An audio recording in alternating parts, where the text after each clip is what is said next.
When I found you, I found somebody who cares. When I found you, found my most intimate prayer. When I found you, I found what every heart dreams of. When I found you, I found love.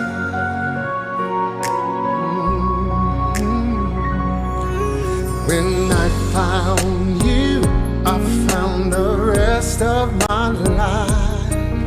When I found you, I told all others goodbye. When I found you, I saw my fears fly away like a dove. When I found you, I found love.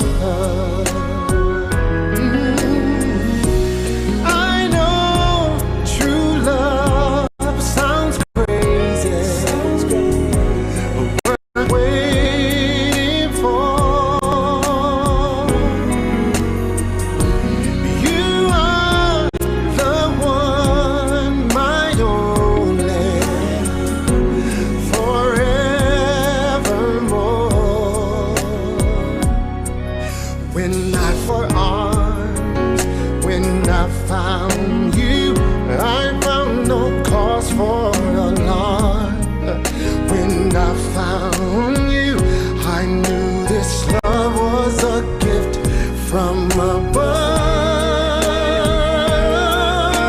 when I found you, I found love. Yeah.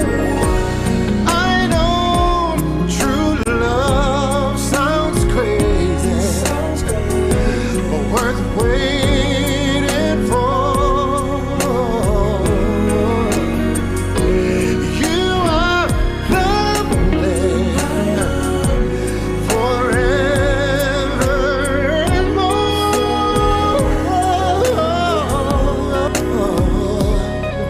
When I found you, I found a scholar with style.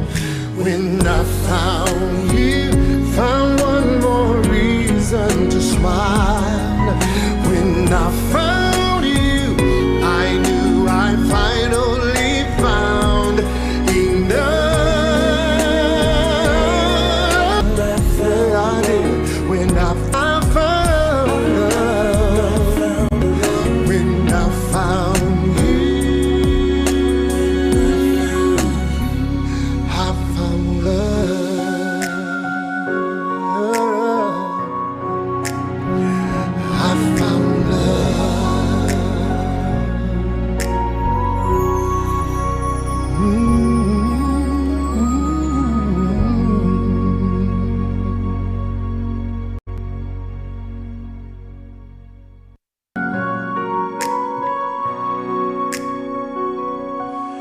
When I found you, I found somebody who cares. When I found you, found my most intimate prayer.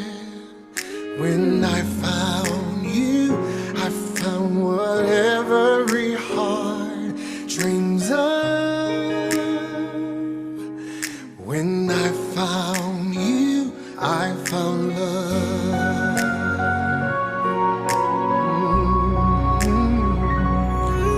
When I found you, I found the rest of my life.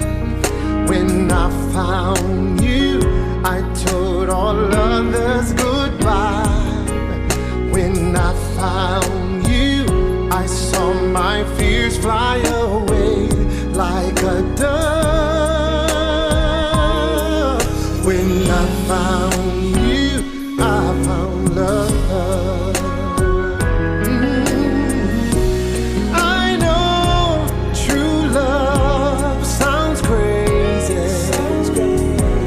Worth waiting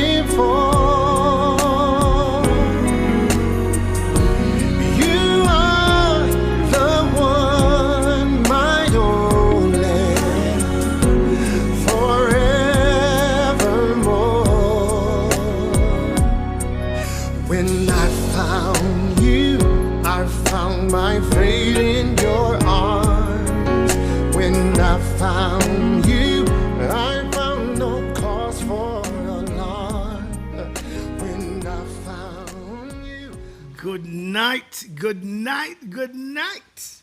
Welcome to Couples Night from Brownstown Tabernacle, located at 38 Top Road, Brownstown, St. Anne, Jamaica. Brownstown Tabernacle is a member church of Jamaica Evangelistic Mission. And on a Monday, Tabernacle, would you be kind enough to pause for a moment and just share with your friends, share with your relatives, share with your neighbors. So please take the time to share, because we want other people to get the information tonight. We're looking at the fifth basic need of a woman. Good father. She wants her husband to be a man with family commitment. Yes. So share with your friends, share with your neighbors, share with your relatives. Let them join in the conversation tonight. All right? And of course, tomorrow night at 9 will be Singles Night. On Wednesday at 5 p.m. our Bible study. On Wednesday at 6, our prayer meeting. Thursday night, the counselor. Yes. And so my wife and I will be on the set again. We're going to be looking at infidelity and just the nature of it, the cause of it, how we can avoid it, how we can be healed from it. Yes. And then on Friday night will be the Bible quiz competition. We want to say to all the parents that as of this Sunday morning, we want the children to come out for Sunday school at 9:30. All right? And the parents who would prefer for the children to come home after Sunday school, you're free to make that arrangement. Okay? And then, of course, our worship service is at 11 a.m. We stream live on Facebook, YouTube, and Instagram on Sunday mornings. So we look forward to having you. Well, let me say early that for the month of August, all our nightly programs are going to be off air. All right? So I'll be on leave in August, and so all our nightly programs will be off air for the month of August. So I want you to bear that in mind. All right, let's pray. Father, thank you for tonight. Thank you for what you have in store for us. We ask your blessings as we share with each other. Bless us tonight. Cause us to learn some things, to understand some things better, to apply to our marriage the truths we will be exposed to. Bless us together in Jesus' name. Amen. All right. It's my special song for you tonight. Yes. I want to share with you All of Me by John Legend. John Legend.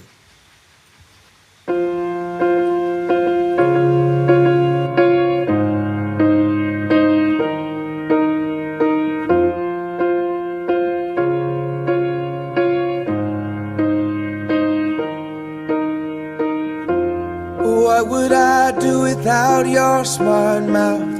Drawing me in and you kicking me out. You've got my head spinning, no kidding. I can't pin you down. What's going on in that beautiful mind? I'm on your magical mystery ride, and I'm so dizzy, don't know what hit me, but I'll be alright.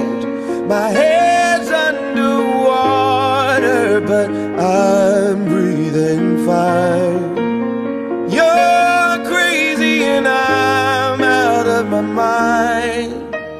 'cause all of me loves all of you. Love your curves and all your edges, all your perfect imperfections. Give your all to me, I'll give my all to you. You're my end and my beginning. Even when I lose, I'm winning, 'cause I give you all of me, and you give me all of you. Oh, how many times do I have to tell you? Even when you're crying, you're beautiful too. The world is beating you down. I'm around through every mood. You're my downfall, you're my muse, my worst distraction, my rhythm and blues.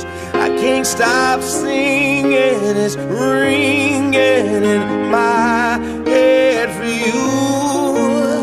My head's underwater, but I'm breathing fine. You're crazy and I'm out of my mind, 'cause all of me loves all of you. Love your curves and all your edges, all your perfect imperfections. Give your all to me, I'll give my all to you. You're my end and my beginning. Even when I lose, I'm winning, 'cause I give you all of me, and you give me all of you. Oh, give me all of you. Cards on the table, we're both showing hearts, risking it although it's hard, 'cause all of me loves all of you.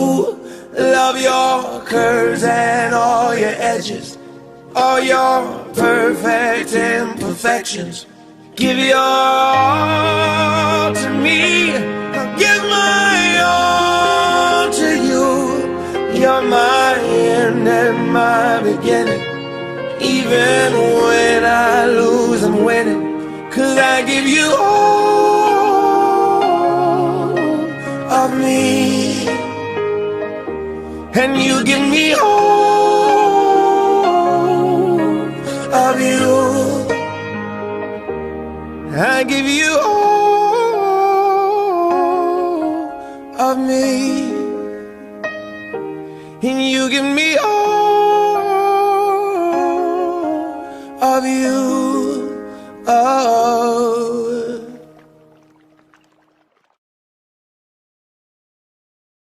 All of me loves all of you.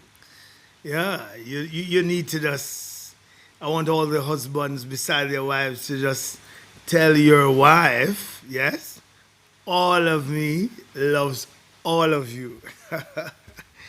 This is so beautiful, so beautiful.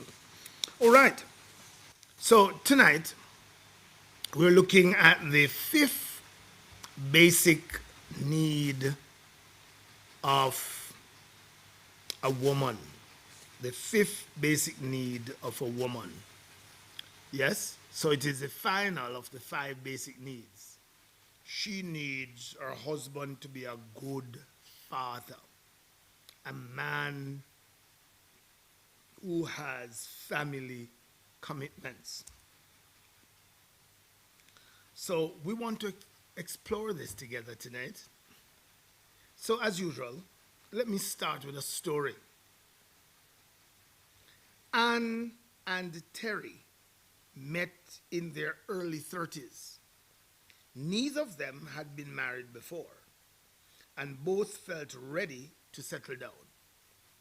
Their relationship was very good. with one exception. Terry had no use for Anne's parents and felt bad about this. But she knew other couples who had problems that seemed worse to her. She and Terry got along so well in every other area that she decided to try to live with the problem. Maybe in time it will work itself out, she told herself. Terry's eagerness to get away from Anne's family considerably dampened the wedding. She hardly had time to greet her relatives before her new husband whisked her away to the honeymoon trip. During their first year of marriage, Anne tried to interest Terry in her family get-togethers, but to no avail. She soon learned that he would have little to do with her own parents. With his own parents, much less spend time with hers. The problem didn't work itself out. In fact, as their two children arrived, it got worse. When they were only babies, Anne wrote it off as a typical male attitude. He'll be more interested when they get older, she thought. But Terry didn't become more interested. He had little time for them, and when they clamored for his attention, he became irritable. Anne finally quit hoping and admitted to herself that she had married a man who just wasn't family oriented. She worried about what would happen to the children, especially little Tommy, who really needed his dad.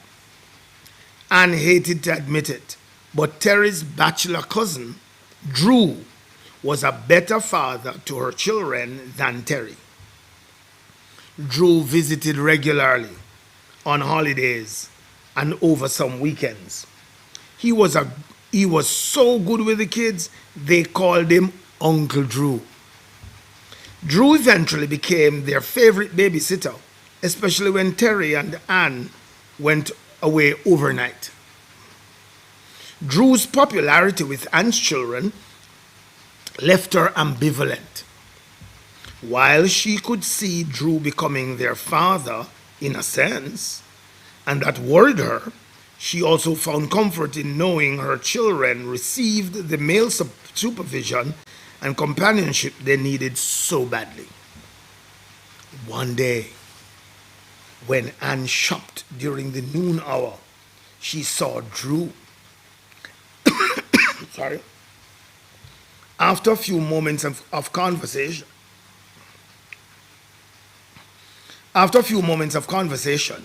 Drew said, "Look, why don't we get some lunch? I'd love it." After they had placed their orders with the waiter, Drew asked, "Well, how are my kids?"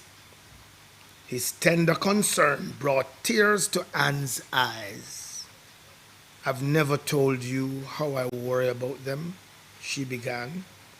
In a few minutes, she had poured out all her fears and worries about Terry's lack of commitment to the family.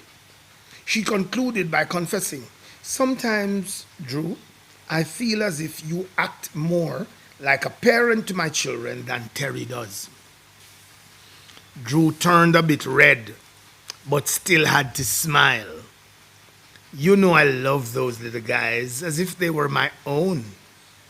He reached across the table and held Anne's hand. "Look, I want...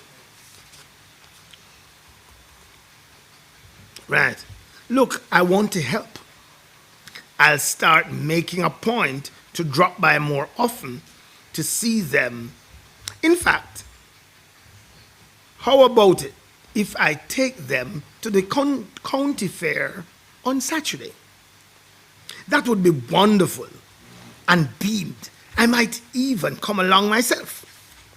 And did go to the fair with Drew and the kids that Saturday. It began a steady pattern in which Drew earnestly sought to help compensate for his cousin's lack of commitment to his family. Terry did not seem to mind. He trusted Drew as a good friend as well as a member of the family.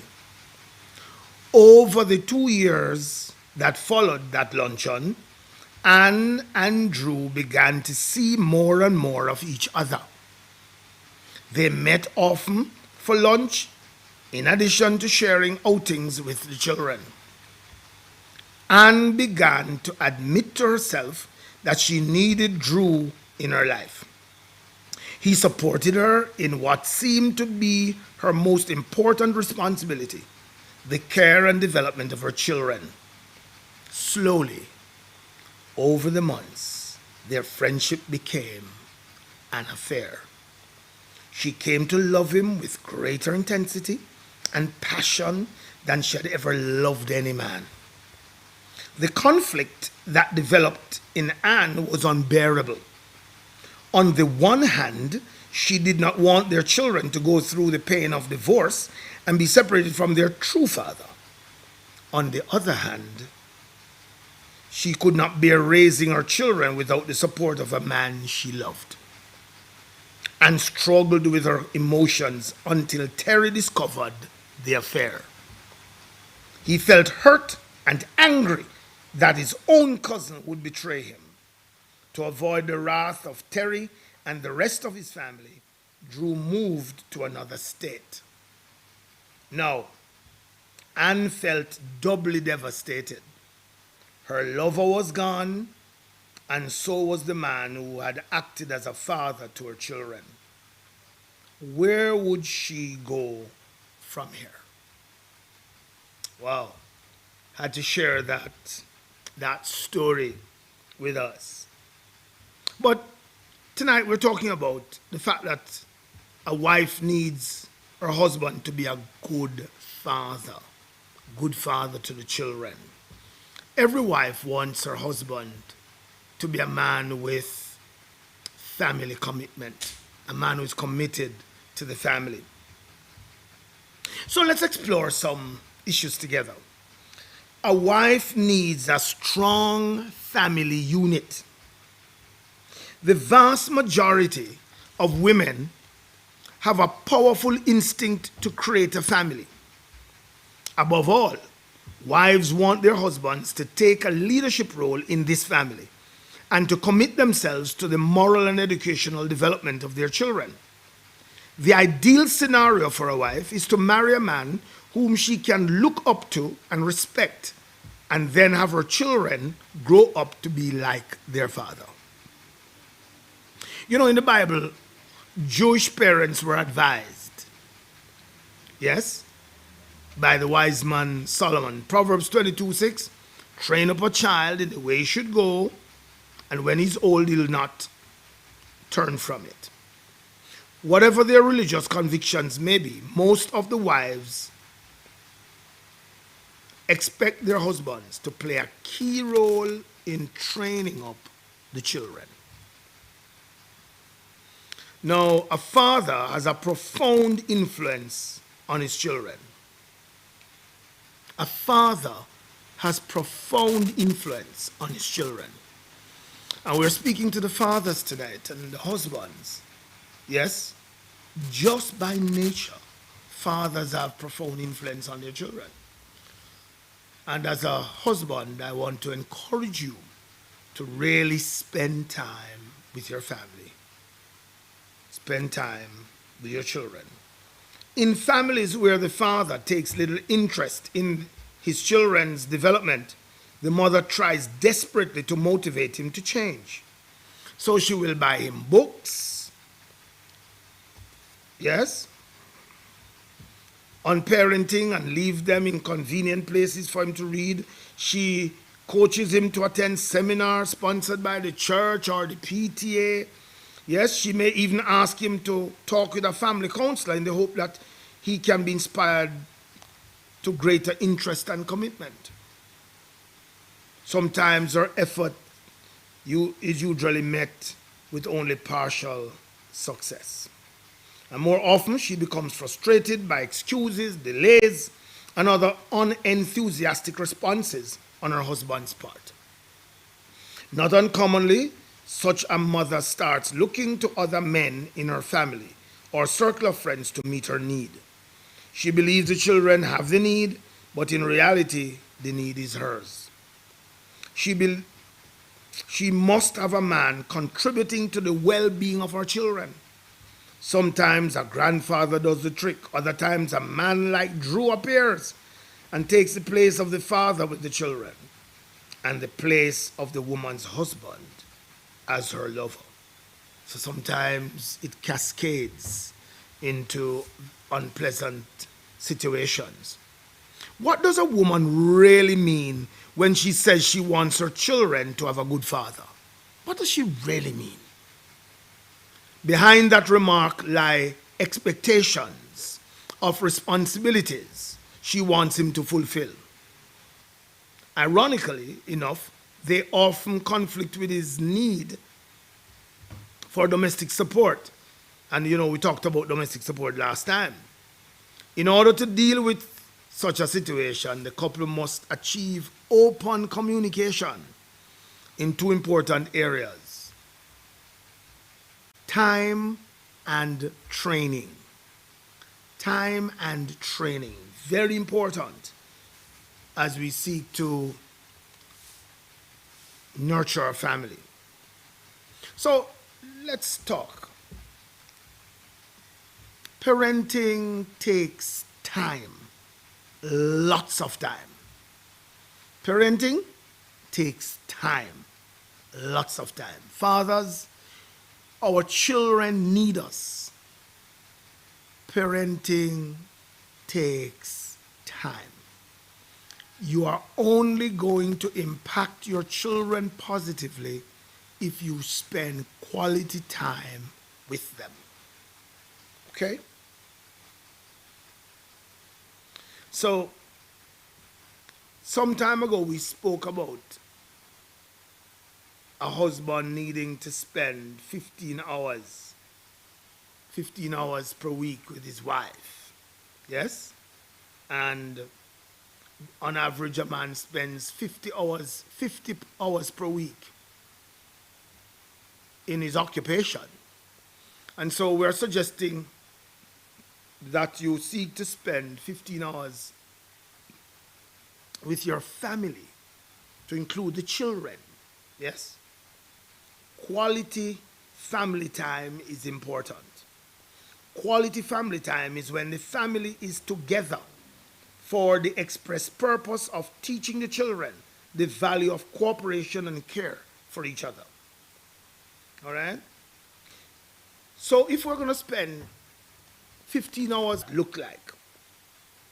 Well, you could have some activities such as, let me give you nine suggested activities that you could spend those 15 hours engaged in.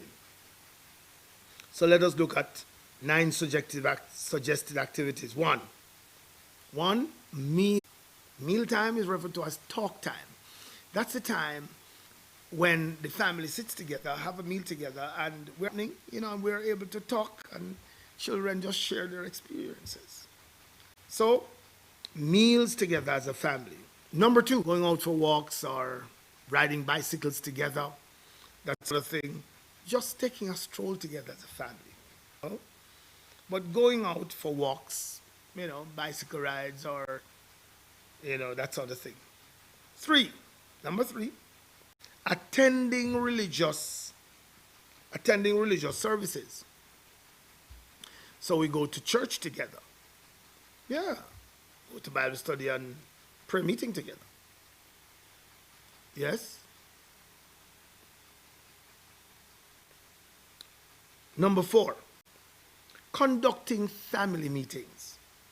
So from time to time we meet as a family and we discuss, the plans for the family, that sort of thing, and get input from people. We want to paint. What color paint do you think we should use? Different issues we're dealing with. So family meetings. Number 5, playing board games together.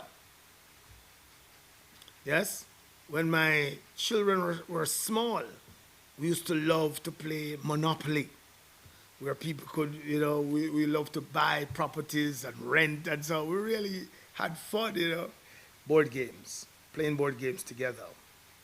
Number 6, attending sports events. Attending sports events. And so that's one way you could spend your quality family time, going to watch a football match together. You know, I made it a point of my duty to attend my children's sports days. Yes, when they had sports at school, kind of thing. But go and watch game together. You know. Number 7, reading to the children before bedtime. And that's one of the things I know that my wife and I did for our children. We bought out every story, Bible story book that Source of Light and Bible Society sold for children over the years, and we would read them every night to our children. Yes, reading to the children. Number 8, helping the children with financial planning. Yes, so discuss with them, give them their lunch money. And now, children going to high school, give them their lunch money for the week. They manage it, yes. And they plan and all of that and so on. And so we have discussions about financial planning, as a family. And then number 9 is family projects. Family projects. Be certain these are fun for the children and that they do not work on their own. So arrange family projects, yes, that the entire family will work on together. All right? So I have shared 9 things with you. So let me just repeat them for those who have been writing. Meals together as a family, going out for walks and bicycle rides, or, attending religious services, conducting family meetings, playing board games together, attending sports events, reading to the children before bedtime, helping the children with financial planning, and family projects. All right? Yes. Now, if your children, it is said that if you have children under the age of 12, you will find it fairly easy to motivate them to spend time with you in these ways. Once they reach their teens, however, expect that they will begin to tax your ingenuity, because they will want to spend time with their friends, yes.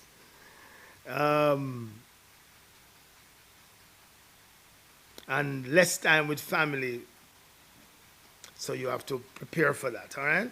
If your children have grown up with such family time, it should not be too hard to get them to continue the practice. That doesn't mean you will not be challenged by teens who have other plans. But with some more thought and perhaps more expense in your plans, you can develop something your teens will agree to continue. All right? Now, if you have not yet begun to have family time, if you are going to start when your children are teenagers, you may be in for a difficult ride. Yes? And you may have to forget about the quality time together. Because sadly, it might just be a lost opportunity. Because once you get to the teenage years, it's just like when my children were smaller and, we would be going, I'd go to different churches to speak in different settings and so on. And my wife and the children would accompany me, and they were excited and they were happy to go with Dad to go where he's going to preach and so on. But when they became teenagers and they started having their own responsibilities at church, certainly, they had no such enthusiasm. Sorry. They had no such enthusiasm to go. They wanted to be with their peers, carrying out their own responsibilities at church and so on. So you have to understand those realities. All right. So we made a point earlier that parenting takes time. If you, as a father, as a husband, if you are going to have an impact on your children, if you are going to meet the need of your wife, because your wife, one of her needs is that her husband will be a good father to the children. He'll demonstrate family commitment. And if you're going to do that, it requires time. Parenting requires time. You'll have to spend time with your family, at least 15 hours per week. And I gave you a list of 9 things that you could consider.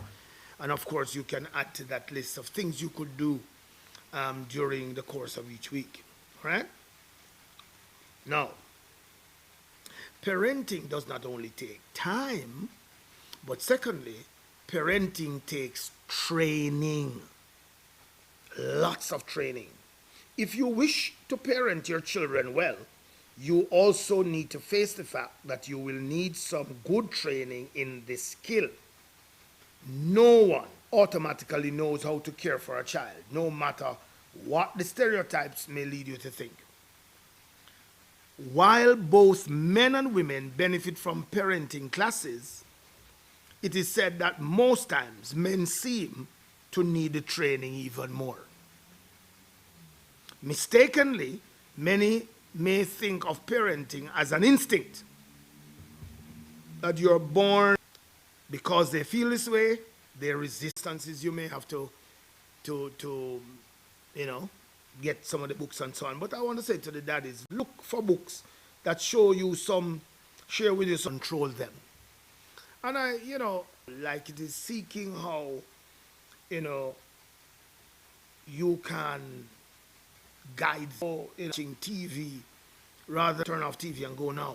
You're saying you have this to the go. I found that and I found that just developing this understanding with your children so that they themselves got a sense that you've given a commitment, and when the particular activity you're engaged in is through, then you need to go and do what you have to do. And that helped tremendously. All right? So we really have to learn new ideas, creative ideas in thing, very important. There are a number of seminars that are geared towards explaining how to train children. And in some of these seminars, they stress that parents should show respect for their children, to show parents ways to improve community. So we have to respect our children. We have to develop positive communication pathways with them. All right? You can't just beat them down and tell them you're good for nothing. And you have to really engage them and encourage them. There are times when you'll be disappointed. You let them know that. But when you're proud of them, let them know that. Yes. And commend them and encourage them. All right? Mutual respect and understanding from the foundation of an effective training system is critical. So you have to respect your children and your children respect you. All right? Parent instruction manuals, books and courses abound, but we need to apply them. Let me share a few things with you, because every father needs to learn how to work with his wife in disciplining the children. And so I want to share some guidelines for the fathers to follow in disciplining the children. Okay?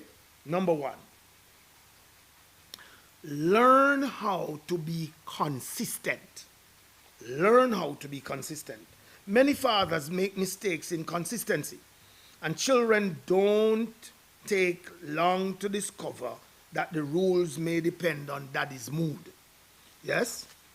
So when he feels happy, they know they can get away with anything. And when he's grumpy, they know that, you know, they will not get away with everything. Eh? So you have to learn how to be consistent as a father. Number 2, learn how to punish properly. Learn how to punish properly. Yes? So we don't advocate violence. No, absolutely not. We don't advocate physical abuse. But we don't object to spanking. We don't object to that. The Bible says foolishness is bound up in the heart of a child, and the rod of correction will drive it out. Yes? And so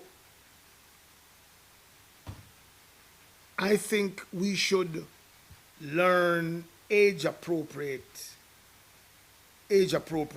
time for corporal punishment. Certainly, you can't be beating children all the way up through teenage years and so on. No. The discipline has to start early. Has to start early. So that by the time your children reach age 10 to 12, spanking would have been phased out. By the time anywhere between age 8 to 10, you could phase out spanking, because by that time, you should have instilled the kind of discipline and the consistent training that would have molded them to become more consistent in their behavior. All right? Non-corporal punishment also proves effective in many situations, but use it to help instead of hurt your child. Non-corporal punishment. So don't withhold food from your children, because that's a right. Yes? But you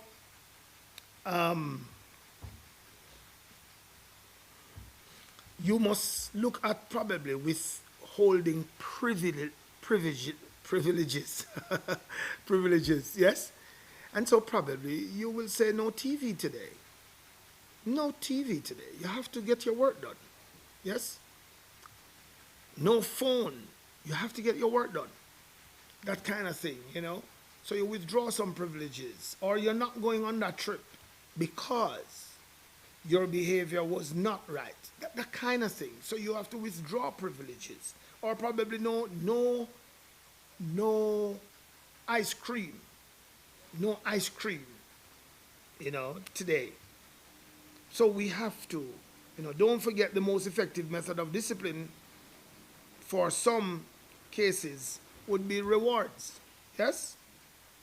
And so you reward a child for positive behavior. And they would not be rewarded if the behavior is negative. So we have to learn how to punish properly. Number 3, learn how to reach agreement with your wife. Men must see child training as a joint effort with their wives. If they can get away with it, children will make a deal with mom to get around dad. When a child wants a privilege, both mom and dad should consult in private and give an agreed upon answer. Reach agreement. 2, on how you want to discipline your children.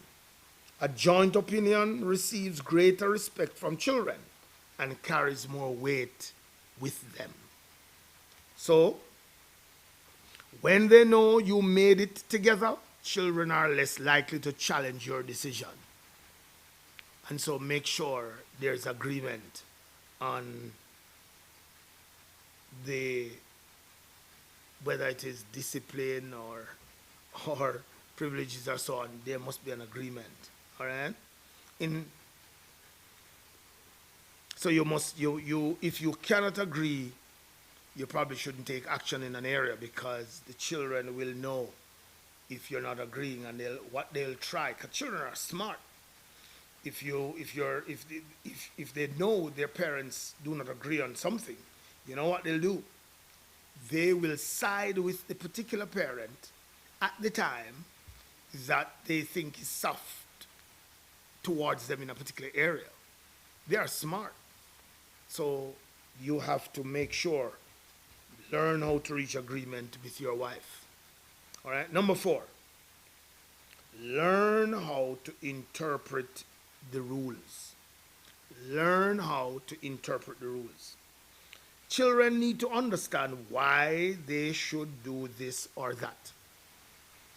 Men especially should learn how to clearly and patiently explain the rules. Sometimes the conversation may go like this. Listen to this conversation now. Johnny, go upstairs and make your bed. Why? Because we want you to grow up knowing how to keep yourself and your property neat and clean. Why? Yes? Because being neat and clean makes people you live with feel good and like living with you. Why? Just go upstairs and make your bed because I said so. Oh, okay. You can easily understand the father's reaction to those seemingly endless questions, can't you? Of course you can. But the "because I said so" line doesn't benefit the child very much.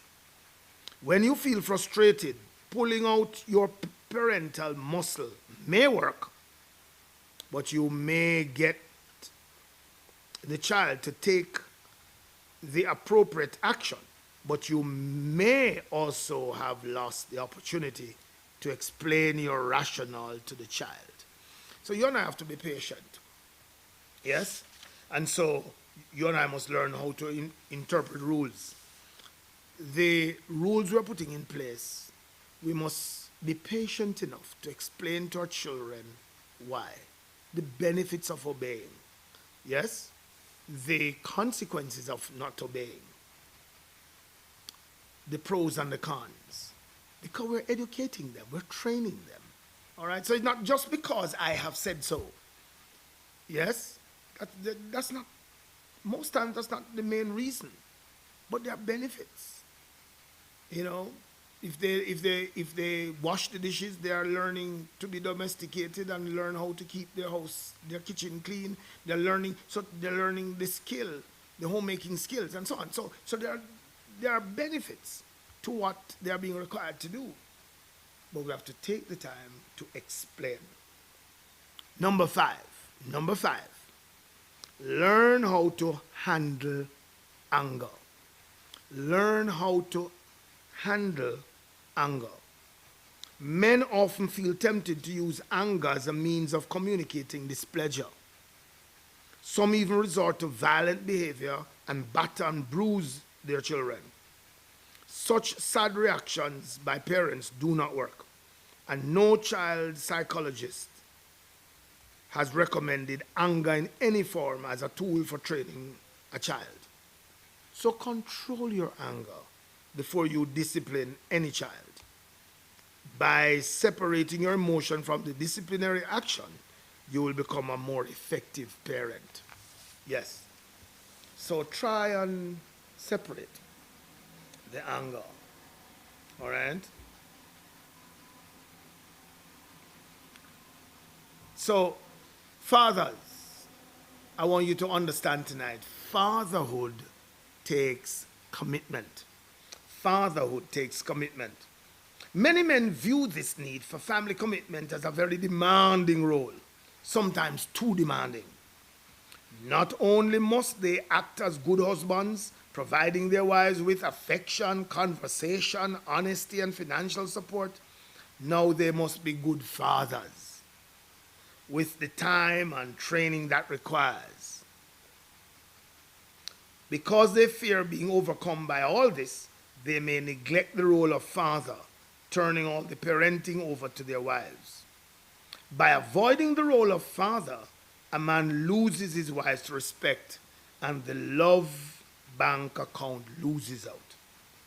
On the other hand, men who accept the challenge of good fathering report that they come away with increased marital fulfillment.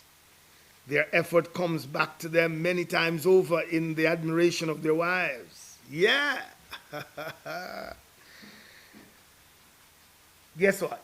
The best husband is a good father. The best husband is a good father. Yeah.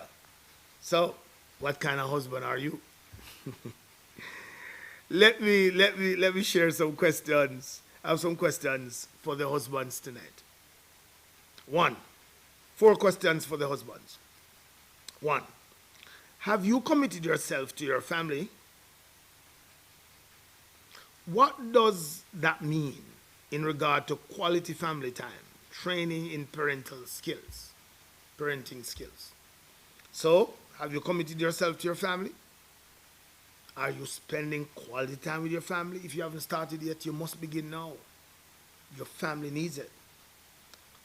Second question, are you experiencing any problems with anger, punishment, consistency, agreement with your wife in child discipline? Yeah, if you are having problems in any of these areas, let's talk. Let's get it corrected. Let's fix it.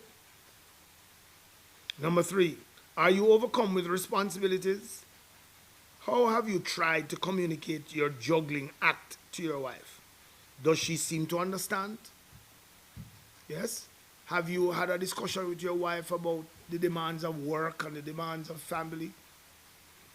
Yeah, man, have a conversation. Number 4, do you have a plan which you and your wife have agreed upon, with which your problems of family commitment and parenting will be resolved over the next few months? If not, do you plan to get some help to resolve this problem? So if you're having problems, dealing with family commitment and really just spending time with the family, you have to put plans in place to address it.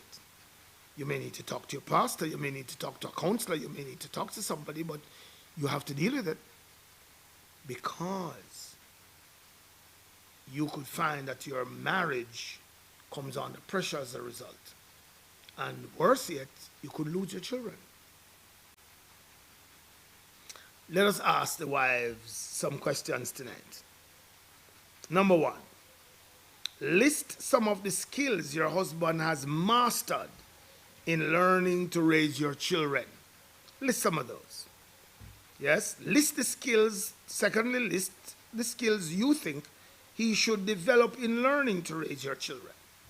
So list the ones he has already mastered. List the ones that he needs to develop. Number 3, how many hours do you spend each week in quality family time activities? How many hours do you spend each week in quality family time activities? Yes, because we have to schedule it, We have to schedule it. Yes. How have you tried to convince your husband that you need his commitment to the family? How have you tried to convince him of that? Can you think of a more effective method to use now? Number 5, how have you tried to encourage your husband to spend time each week with the family? What would be more effective? What would be a more effective method to use? Think about it, because we have to correct the situation. How have you tried to encourage your husband to educate himself in parenting skills? How can you do so more effectively? Yes, because it's important. I know as wives, you want your husbands to be good fathers to the children, but it doesn't, these skills are skills that we have to develop, we have to learn them. So we have to find a way to inspire and motivate our husbands to become better fathers. So we have to find a way. And that's one reason we're using this program. Yes? So a few things for you to consider together as husband and wife. 1, Do you have an agreement on how your children should be disciplined? If not, make some time to discuss this issue and come to a conclusion on what you both find fair. Okay? 2, explain your moral values to each other. It will help you explain them to your children. Explain your moral values, the principles you stand for. Yes? Explain them to each other so that you'll be able to explain them to your children. And finally, okay? And what you can do is you could go on a website, for example, like Focus on the Family.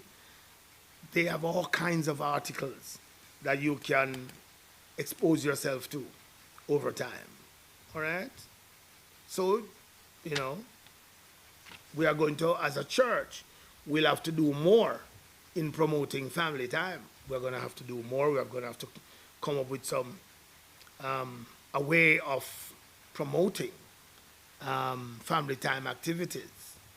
From the pulpit, share what activities people, just suggest some activities people can engage in, like, for example, like this week or this month, share some ideas, because we really have to get it right. We don't want to lose our children. We don't want to lose our children. All right. So, I wanted to share that with you.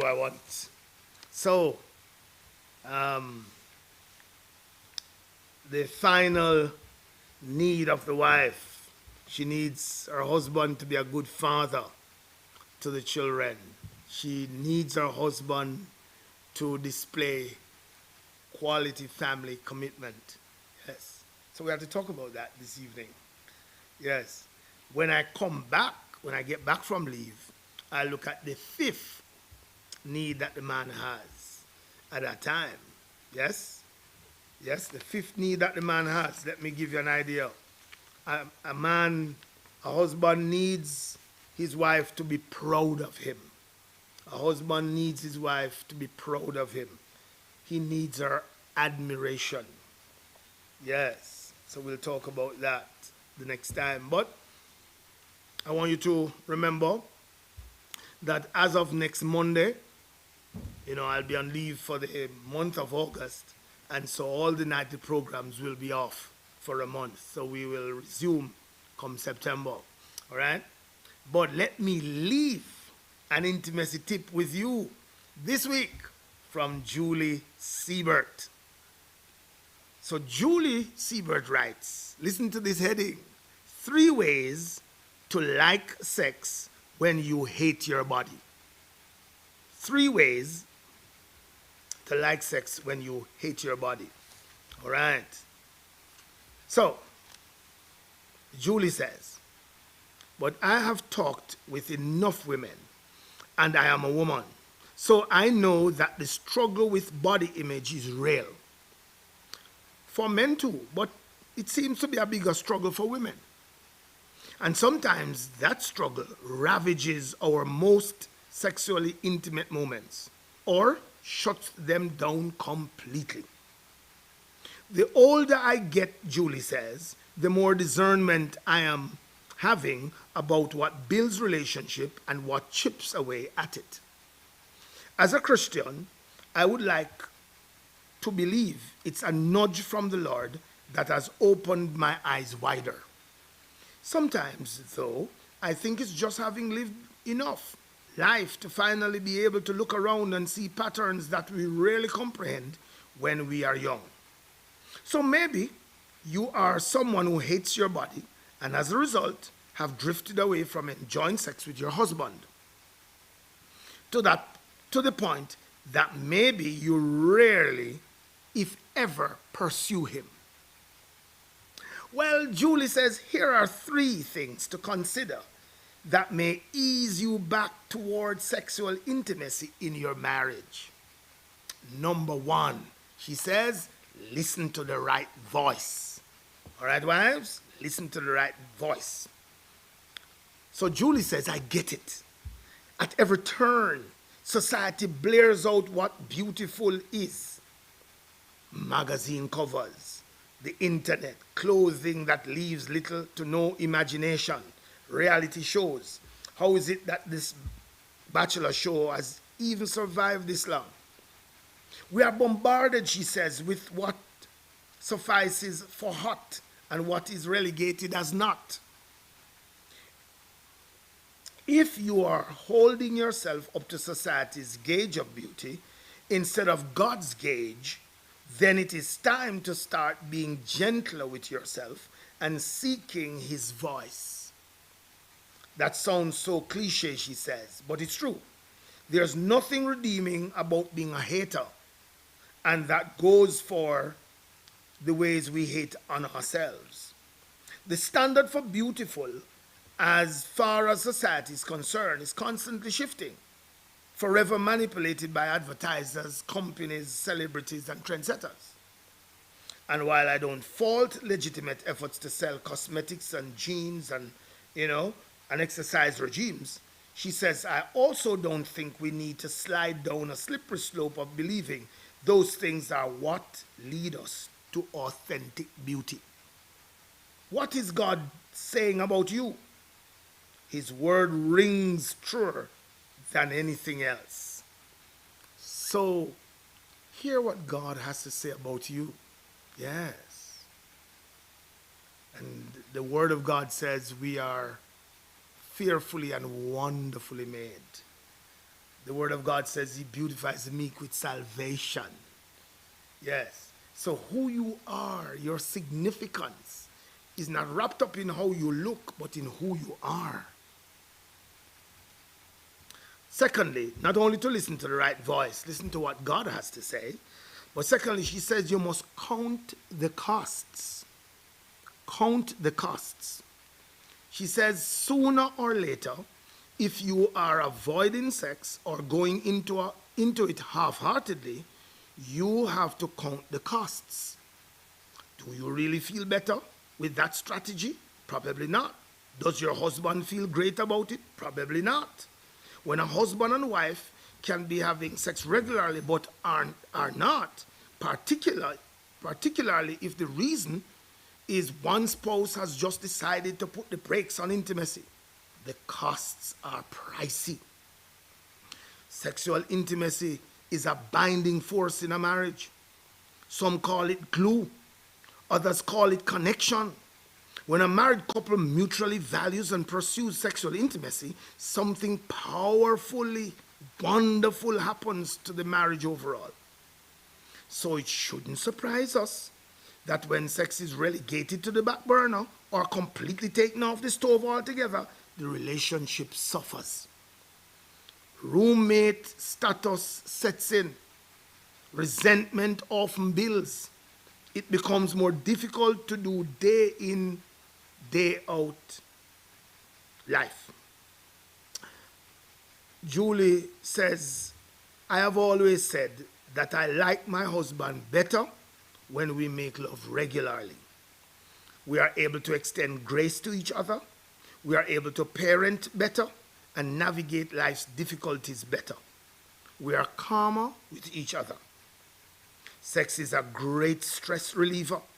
It's tremendous fun and is the one way we can bless our spouse that is reserved exclusively for the marriage bed. And each week I make the point, marriage is the only place where sex is not a sin. All right. If you don't like your body and you are using that excuse to sabotage intimacy, I implore you to count the costs. All right? And the final thing Julie has to say, she says, look around. All right? Look around. You are not going to have necessarily the same shape after having your children. You're not necessarily going to look like 25 or 20 when you're in your 40s. Yes? So you have to be realistic. When all is said and done, you do want to look back over a marriage where sex was nurtured and enjoyed no matter the two bodies having it. Yes? Some men are going to have paunches. Some are going to have bald heads. Yes? Some women are going to have baby fat. We are not going to look the way we looked 30 years ago, 20 years ago, 40 years ago. No. All right? What we want to do, we want to look back over a marriage.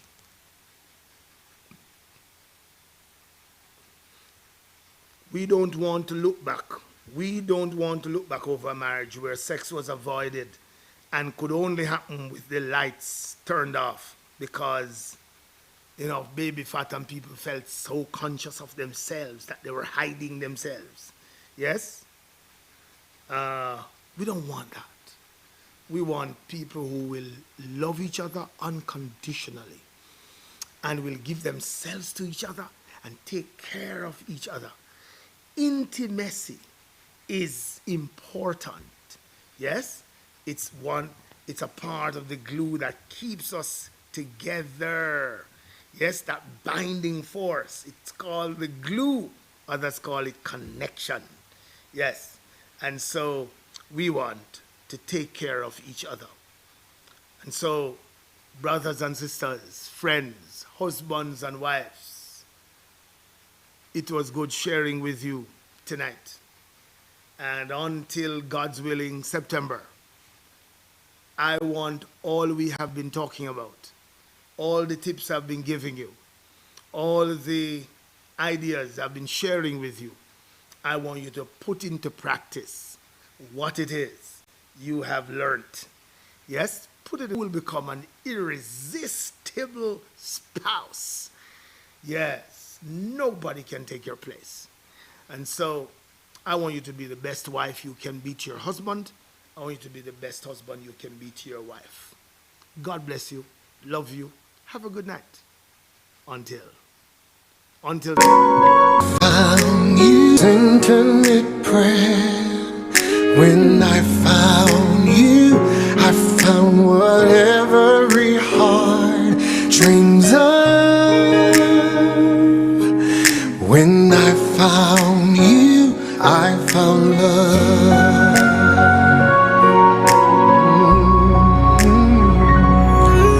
When I found you, I found the rest of my life. When I found you, I told all others goodbye. When I found you, I saw my fears fly away like a dove. When I found you, I know true love sounds crazy, worth waiting for. You are the one, my only, forevermore. When I found you, I found my faith.